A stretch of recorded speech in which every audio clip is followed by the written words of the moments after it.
Whitechapel Gallery doesn't have its own collection, and each year we host a resident collection. And that collection could be public or private, but is usually a collection that has rarely been seen by a UK audience. And this year we are hosting the Hiscox Collection. The remit for the collection is to create a more inspiring, uplifting working environment. We believe that, with art on the walls, it creates a talking point, it creates a more stimulating environment. Everywhere throughout the offices, from above photocopiers to tea rooms, opposite lifts, and in boardrooms. But this is the first time the collection has been seen by the public, and the first time the collection has been displayed as an exhibition in a public institution.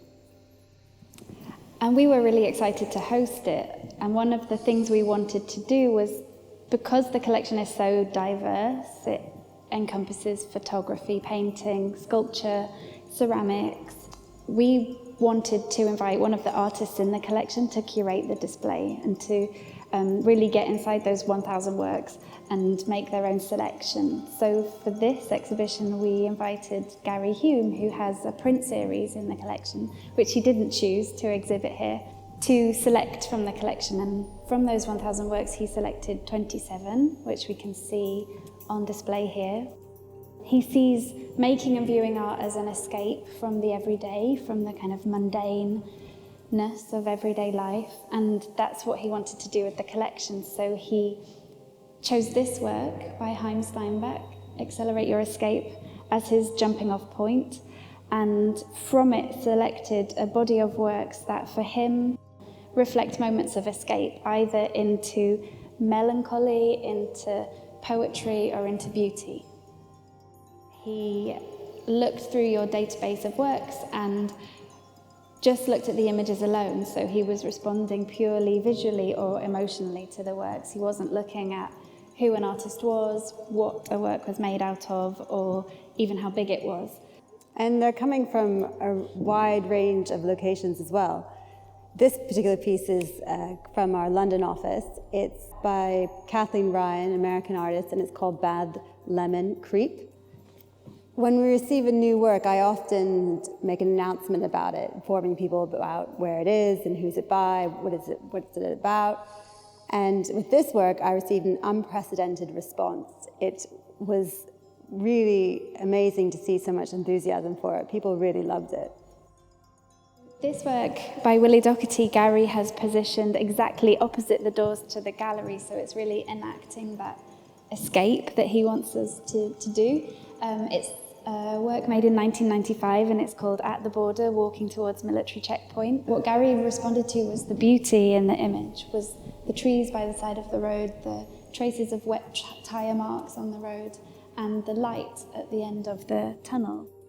Oh, it's a very striking image, and I'm really glad Gary chose it, actually, because it was, when he did, it was damaged and it had suffered erosion to its surface. So we had to go back to Willie to see if he was willing to make a new one. And of course, he was very happy to be included in the show and was very generously printed a new one for us. And I'm so pleased to see it taking center stage on this wall. This is a work by Nan Goldin. It's called Self-Portrait in Blue Bathroom, London, and it was made in 1980. And Nan Goldin is a photographer, American photographer, whose work is very autobiographical. She came to prominence in the 70s and 80s with a body of work called The Ballad of Sexual Dependency, which was following her life and the dangerous situations that she put herself in. And we can just see her in the reflection in the mirror. And for me, this is a very beautiful but very melancholic image. I loved this work when I first saw it. I've always been an admirer of Nan's work, and we have bought several pieces for the collection. But when I saw this, it was one of those works that we had to have. And I just thought there was something quite unsettling about it, and seeing her in her reflection, there is a sadness to it, but there's also an incredible beauty.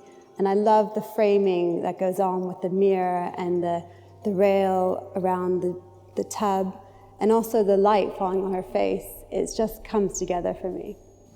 And I really love that Gary has put Nan adjacent to Prem Sahib's work, Taken 2, which is a sheet of aluminium with resin on top of it, and it's representative of condensation on a shower screen or a window perhaps, and it's as though a hand has just wiped through the condensation, beads of condensation, so it kind of embodies desire and intimacy. I'm really glad Gary chose this work because Prem is one of the artists that we've supported from early on in his career. We saw his work when he was a second year at the Royal Academy, and we awarded him a prize for his interim show.